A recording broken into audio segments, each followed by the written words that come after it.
Hi, I'm Athmika from Health Illusion. And I'm Parsa, also from Health Illusion. And today's the long-awaited episode about motivation. So if you guys have been listening to our January episodes, this month has been all about goals. So far, we've taken you along through the process of goal specification, of figuring out exactly what type of goal you're trying to accomplish. And then last week, technically this week, we talked about the SMART framework of actually figuring out the rest of the parts of your goal, including how you're going to measure it and the time frame that you have. And now that you have your goal already, it's time for us to give you tips on the motivation aspect of it so you can actually follow through your plan. Okay. So this week, I just want to also add this a little bit of housekeeping before we get into this. On the first week of January, unfortunately, our footage got deleted, so we did not have an episode. So this week, we are releasing both episode 11 and episode 12, which is this episode, Motivation. Yeah, okay, so let's just jump right into it since it's going to be a long run. So, Athmika, what is motivation in the first place? So, motivation is direction of focus to achieve the goal and fostering goal-directed behavior. What is the importance of motivation specifically in connections to a goal achievement? So it helps you turn values into action and helps you think positively and puts you into a reward system of positive return. So we can't do meaningful effort and work without motivation being the driving force, and sustained motivation means sustained positive benefits. So there are multiple different types of motivation. There's amotivation, there's intrinsic motivation, extrinsic motivation, introjected motivation, and internalized motivation. So how about we start with amotivation? So amotivation is lacking the purpose with no engagement to the activity you're performing whatsoever. So basically just no purpose behind the stuff you're doing, so it's just really bad. So amotivation just means like the opposite of motivation. Yeah, you don't have a clear goal. Yeah. So next is intrinsic motivation. So engaging in the activity due to natural human tendency to complete difficult tasks. So just like overcoming challenges, like that's a natural human tendency. So playing into that is intrinsic motivation. The next one is extrinsic motivation. So this is engaging with the activity due to something else outside of yourself moving you to do so. So some type of reward system or a punishment. Yeah. So next is introjected motivation. So this is where it kind of gets like a little difficult, but beginning with an external focus, but it's partially internalized, such as negative emotions. The next one is integrated motivation, and this is motivation driven by both without conflict between both of them. Yeah, so I guess I should explain that more. So intrinsic and extrinsic, so integrating those two without a conflict between those two. So those two aren't contrasting in any way. It's just both of you pushing that for you to do the goal. So next, the last one is internalized motivation. So this is integration of external events with internal self-values. So they start with external motivation, but they realize they really like enjoying it, so it turns to intrinsic. So next, what are we talking about? So now that we know the different types of motivation, let's figure out how motivation actually works and why it's one of the driven factors, not only in goals, but just in daily tasks that you do. So what is the actual psychology behind motivation? So there are many different theories behind this, and we'll explore a couple of them. So there's like a lot of them. Yeah, so by the way, guys, like we said, these are all just theories of psychology. This aspect is still a heavy topic of interest, and it's not fully discovered. Yeah, and that people are still researching to this day. Yeah, so these are just some theories that people have come up with. So one of them is the instinct theory. So this theory discusses how any and all human behavior has to be driven by innate instinct, so using that intrinsic motivation. And while a great base for a theory, it doesn't fully encapsulate the complexity of motivation as a psychological technique. Yeah. So the second theory is drive reduction theory. So this theory says that a psychological condition a biological need is created uncomfortable tension, and that forces us to act on it. So this focuses more on the biology part of motivation rather than the psychological part of it. Yeah, so that's basically what's behind the theory. So next is hierarchy of needs. So this theory suggests that humans become motivated based on a hierarchical arrangement of needs, a prioritization list, if you will. So this can be from physiological to self-actualization, and this theory supports both psychological and physiological reasons behind motivation. The next type of theory is the expectancy theory, and so this theory explains that human behavior is based on the faith that their effort will result in the desired results that they put the effort in for, and while also taking into account the value they place into it. So the higher value and desire you have for it, the greater your result will be. Yeah, so it's basically just the faith that, oh, I'm going to put in this effort, so the return is also going to come accordingly. And it will be positive, yes. Yes. So next is cognitive evaluation theory. So this theory talks about how extrinsic motivation, which is the external factors, will just undermine and hurt intrinsic motivation, and how intrinsic motivation is necessary for achievement and reaching your goals. The next type is the achievement theory, and so this theory is all about how achieving something is the innate motivation. So this focuses more on the result rather than the actual process, and how the need for success or the fear of failure is the driving force. Yeah. And the last one we have is goal setting theory, and this is setting specific and challenging goals enhances motivation. So just to summarize all of these, like some of these, like obviously they go against each other, and these are just theories that people have made based on previous psychological context. Yeah. So do you want to just go through and like summarize them once again? Yeah, so the instinct theory basically just means that human behavior is driven by innate instincts. So what does that mean, innate instincts? Innate instincts basically means that it's within yourself, so it's talking more about intrinsicity, I guess. Mm-hmm. I don't know if that's a word, but intrinsic motivation. And the driver reduction theory talks more about like an external condition creating an internal condition. So I feel like this is kind of, I feel like you could say it was introjected motivation. You could kind of like say that. So it's basically just saying there's some type of tension or uncomfortable force. Like maybe there's something really bothering you, like you have to get it done, and so that pushes you to actually have the motivation to get it done. So for hierarchy of needs, it's basically saying that priority causes motivation. So putting more weight and priority on it will make you want to do it more. Yeah. So I feel like that's kind of intrinsic. I mean, it's kind of like an interesting theory, honestly. Like I feel like that's one of my favorite ones. Yeah, I think that really makes sense also, because the more you prioritize something and the more you value it, then the more you're going to put energy into it. Yeah. So the next one is the next one is actually the expectancy theory, which is based on effort and the return on your effort. Yeah. So it's kind of similar to a hierarchy of needs, but instead of just prioritizing it, this time you're actually putting the effort, and it's basically saying the more effort you put into something and the more faith you have into your in your effort, then the bigger your result will be. So it's like matching the energy that you put into it. Yeah. So the bigger your input, the better your output, and the less energy you put into your goal, then the less yeah. And that itself that itself genuinely just fuels the motivation. Yeah. And that itself can just drive you so forward. And next is the cognitive evaluation theory. I think this one's kind of interesting. It talks about how extrinsic motivation hurts intrinsic motivation. And I think that's kind of interesting to think about, but I don't really understand how that would work. Like, I don't know if I agree with that too much. Yeah, these are all theories, like, at the end of the day. Yeah. So what do you think about the cognitive evaluation theory?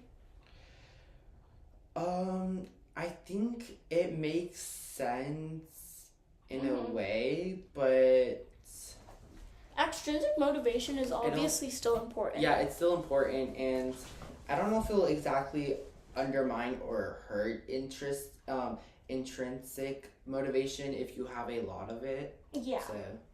I don't know. Yeah, that's just, it's I kind think of it's one of interesting. the more weaker theories. Yeah, I think it's interesting to think about though. So the next one is achievement theory, and again, just an overall summary of this one. It's basically more about the result that you're going to get from the goal, not the actual goal process itself, and that comes from the need of success or fear of failure.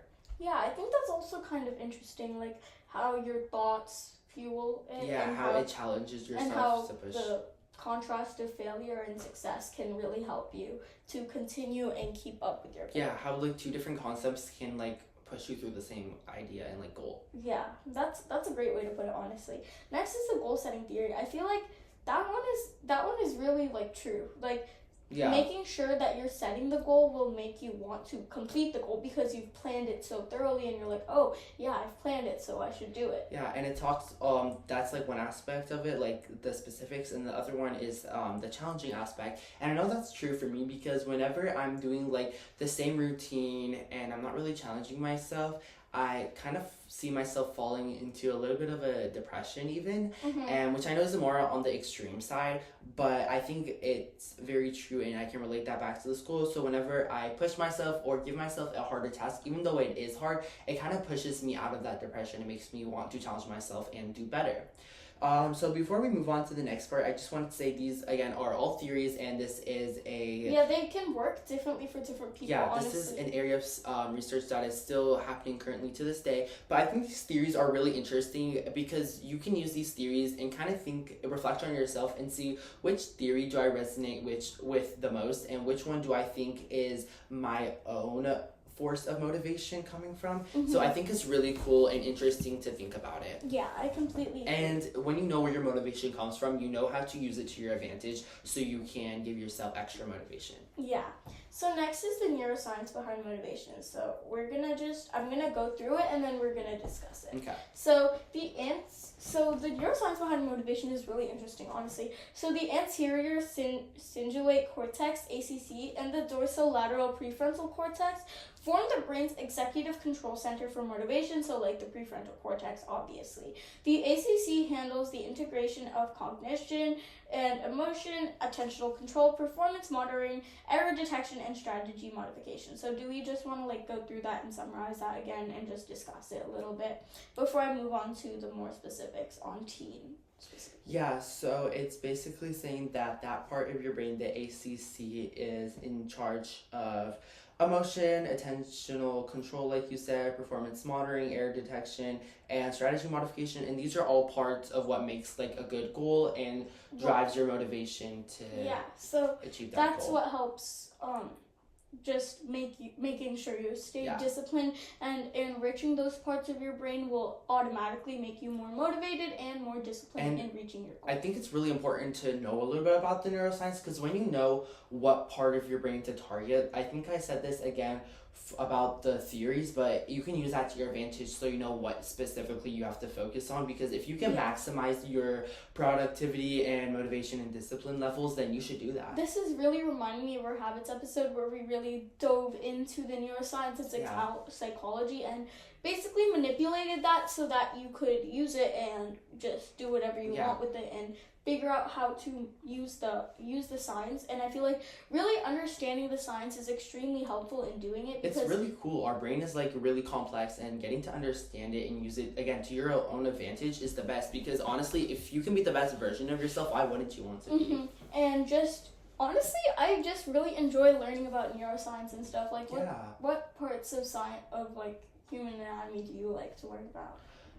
So I'm very big. I also like neurology, actually. Well, more specifically neuroscience, which is more of like the research part of the brain rather than like hands-on. I'm also really interested into like cells. So like oncology, I think cancer is a really complex idea that we're working on, and I also just like physical aspects of health. I think it's really cool, for example, like cardiology and like your cardiovascular system and how you use it and benefits you every day, and just like the overall like daily system of your body. I think it's really cool to learn about. I really want to use this podcast to dive more into human anatomical concepts so that we can just understand it better and just teach you all about like the fascinating concepts. If there's any like concepts that you guys want to specifically hear from, just like let us know, and we're more than happy. You can send us a DM on our Instagram, or you can comment on our videos, or even send us an email, and again, we're more than happy to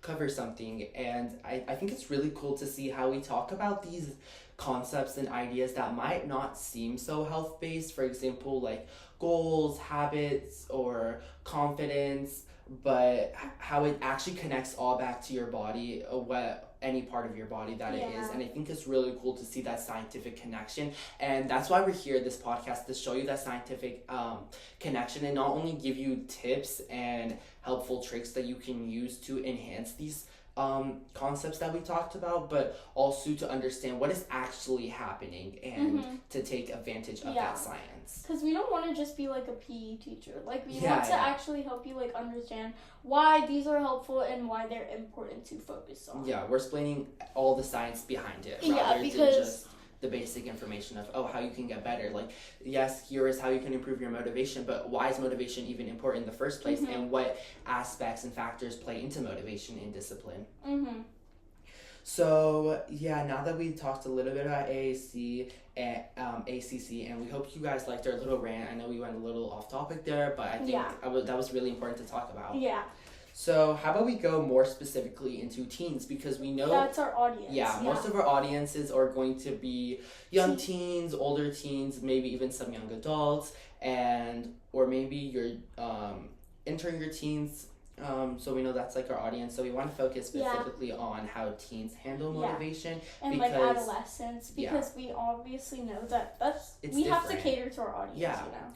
And the way teens handle it versus adults is obviously different. We're going to explain how, but just like looking at it's obviously different, because as a teen your brain is not fully developed, so the things you prioritize and value are going to be different. Your brain is not fully developed till you're 25, so obviously the way your brain handles motivation is going to be different just by like looking at it through comment. So Asmika, what is the reason that teens handle motivation differently in the first place? Because teens, in their brain, the reward system is enhanced, so the nucleus accumbens in the brain are enhanced at a younger age. So these nucleus accumbens mature rapidly during adolescence, while the amygdala, which controls your fight or flight response, develops more slowly, and the prefrontal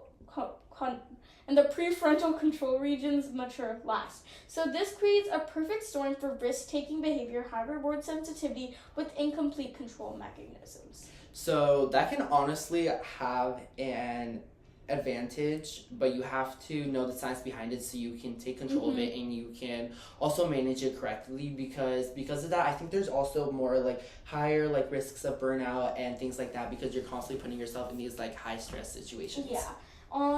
Do we want to discuss that a little more on end, because I think it's a really interesting concept to think about it and that way. Again, our audience are teens, so we want to share this information with you guys. So I think this is really interesting to talk about. Like, you can obviously apply this to your daily life, because you can see how you don't really listen to your parents because you obviously have more risk-taking behavior, and your parents have more regulatory control over what they do, so it's obviously like a shift in perspective. Yeah, so while they think of situations more maturely, or not even that, but just they think of it more thoroughly, you just want to go for the thing that has a more high reward, and that can also come with more high risk situations. And honestly, I feel like it's also important to think about that on like a scale of teens, and just knowing that exists. Like, knowing that exists is really important, because when reflecting on it, you can be like, oh, like, that's kind of like really risky, and maybe the reward isn't worth it. So just taking some time to slow down and process what is actually happening can help you. Honestly, learning this science is honestly really important to understanding all of that. So, honestly, I feel like this can also be good, because it means that extrinsic behavior will work really well for your brain. And extrinsic motivation can honestly be your best tactic in staying motivated, because of your nucleus accumbens like being so open and maturing rapidly during adolescence. Guys, look into those different theories and take advantage of this information we give to you. Knowing how your brain works can really let you take advantage, like I said. Yeah, like especially through this episode and the habits episode, we're really trying to help you use psychological and physiological techniques to really help you become motivated, because some like different techniques that you see like from teachers or something, like they might not always work because of the neuroscience behind it. So learning the neuroscience behind it can really help you apply that to different skills you've learned. Because not everyone knows the neuroscience, and this is why we're here to give you that information. Also, I think us being the teens ourselves is also very helpful, because we can give you a perspective from teens, you know, like when adults we're like your peers. Yeah, when adults try to give you information, like honestly, I get it. Like they might tell you to do something or give you advice, and it's like, well, I don't really want to do that because they don't see from your perspective in your brain, and it's harder for them to recognize and help you out that way, and it's harder for you to listen and follow through with the advice. So obviously, we're not professionals, but everything we do say again is backed up by professional research, as you can see. Yeah, and we're also just here to help you, and we also want this for ourselves to look at it for ourselves. This is also helping ourselves when we do the research. We're learning more about our own brains. Yeah, so it's just really interesting, and also when we are also like make mistakes, and you know, I feel like that's like hard to believe sometimes. Like it's hard to believe that people on social media or online like don't make mistakes. Honestly, that's kind of an Easter egg to our new month, right? Yeah. Watch out, guys. Yeah. We're really excited for the next 2 months. Yeah. But yeah, so I digress. So now that we know how the brain works, how about we talk about some ways to stay motivated while achieving goals? Okay, so for the main techniques, I think using psychological techniques, like applying those to your like goals, can really help you stay motivated, because it will just tap into your brain, so it's kind of like guaranteed to work. Yeah. So depending on whether you have eccentric or eccentric motivation, there are different techniques you can use. For intrinsic motivation, you want to focus more on the learning process and why that's important, like the learning process, as well as also making sure you make important choices for autonomy. So autonomy is obviously important when using intrinsic motivation, because making choices really plays into your brain's like control mechanism. So making those choices helps you stay motivated, and I know it seems like not related, but I swear it is. Like I swear we've done the research. And so what about extrinsic? So for extrinsic motivation, you should set up a reward system so that when you complete a chunk of your task, you gain something, or when you don't, you take away something. So using that like push and pull, and using extrinsic motivation. So especially for teens, extrinsic motivation is going to work really well due to our enhanced reward system. So using our reward system in a way so that it helps you motivate to complete your goals. So some other tactics other than psychological techniques that we have is breaking goals up, so chunking. And so breaking goals up makes sure that you have checkpoints so you can view progress and continue to drive you forward. Yeah. So next is creating a support network. So this means making a group of friends or trusted people to help you stay accountable and make sure you don't like embarrass yourself, obviously. Like I feel like for teens, like embarrassment is a big thing, and when you have that like network and you don't complete something, you're like, oh yeah, I didn't complete it, and that can be a little bit embarrassing, and that can really play into like you being motivated to not get embarrassed. And honestly, guys, embarrassment is just a mindset, okay? Yeah. Shame and embarrassment is a mindset. When you're a little kid, when you're born, do you have embarrassment and shame put onto you? No. The external factors put that onto you. You're not born with embarrassment and shame. So if you make mistakes, don't be embarrassed of it. Embrace it, actually, and learn from it, because that's the whole purpose of mankind, to go through these experiences and challenges so you can grow and reflect and adapt and develop. Like, we're obviously not telling you to be embarrassed, but it's kind of inevitable in our society today, because everything is embarrassing nowadays. Yeah, embarrassing. But like, just try to play into that so that you can get your goals. But with or without embarrassment, creating a group of friends or just a support network in general can help you, and especially if they're also trying to reach the same goal as you guys can all help motivate each other. Yeah, so I think we've talked about making a support network for like a lot of episodes, and that's because it really works. Like, I feel like using a support network is obviously really important. For example, like whenever I'm studying, like having a study group or being on call with someone else who is being productive makes me want to also be productive.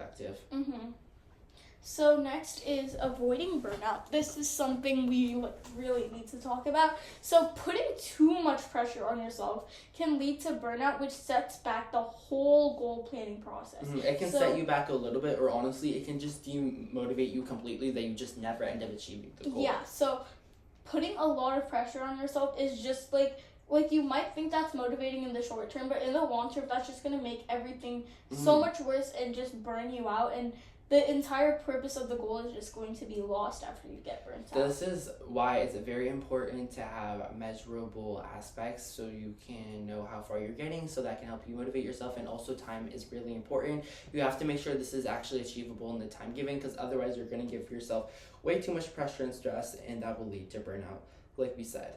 So if you have like the time given, space things out. So let's just quickly retouch on some ways to, let's just like retouch on putting in examples for some of these. So for example, some intrinsic motivation I have is to continue enriching my knowledge for my goal of studying neuroscience every day, like a chapter. So I focus, whenever I feel down on it, I focus on the learning process. So I think about why that's important, and I just think about the neuropsychiatrist path I want to go down. And the important choices I make to continue my autonomy is just making choices on like how much I study that day, because even though it's one chapter a day, like sometimes I get really busy and I just can't do that. So making those important choices really helps me know that I have control over the goal. So for extrinsic, for me, whenever I'm studying, for example, for bio, because we have a really big bio test coming up, or my math midterms/finals, if I don't study the amount that I plan to study that day, maybe for some reason I'm having difficult learning, it takes me longer, or I just get distracted completely, maybe I won't like use my phone as much. I'll be like, okay, instead of calling my friend today, I'm not going to do that, because I didn't finish and instead I need to focus more on this. So taking away the phone. Yeah. So next is breaking goals up and chunking. So what's an example of that you use for the bio test? So for the bio test, it covers 2 different chapters from the bio textbook that we use for our curriculum. So for example, yesterday I actually studied chapter 9 of the book, and then today I'm planning on studying chapter 10 of the book, and then for the rest of the time I'm just going to be doing things like practice tests or Quizlets and flashcards to review the material. And so that way, chunking it up instead of learning both chapters like in the same day, because the chapters are really information heavy, I'm just learning a chapter by day. Yeah. So that way I can make sure I really retain the information. That's a great way to chunk it, honestly. Okay, so next is creating a support network. Honestly, this is great for your bio goal, because he actually, whenever he feels demotivated, he calls me and he's like, hey, Mika, like, I'm not motivated. And then I just help you, like, push forward and just help you study. It's actually really helpful. Like, just be on call with someone who has the same goals as you, or is also just, doesn't even have to be related to what you're doing, but is doing their own thing and is motivated. It helps you be like, okay, now I want to push myself also. And it helps me a lot whenever I call with Mika. Yeah. I love you, Parsa. I love you too, Ethnika. Okay. So the last one we have examples for is avoiding burnout. So what is one way you can avoid burnout? Or is there an example that you have of when you did get burnout and maybe what you could have done differently? Yeah, so an example I have of when I was getting burnout is one time I was studying for like hours on end for this math test. Like I would do it every day, and I stayed up till like 12 a.m. every day doing this, and I was just really tired the day of the test, and I just like, it was like really like not good for me. So to avoid this, I tried to get to sleep earlier and just make sure I was taking enough food and staying hydrated. So yeah, I think that takes us to the end of our episode. Yeah, so just in summary, this episode we talked about neuroscience and psychological aspects of the brain and behind motivation, and why it's actually really important for you, especially as a young teen, or just like in your adolescence in general, and some different theories that you can use and take advantage of and see which one you connect to the most, so you can use that to your advantage and base your motivation around that. And we gave some different techniques that can help you. Yeah. So that's all for our episode. So stay tuned for next week for the last episode of January. That'll also be our fun episode, but this is Health Illusion signing out.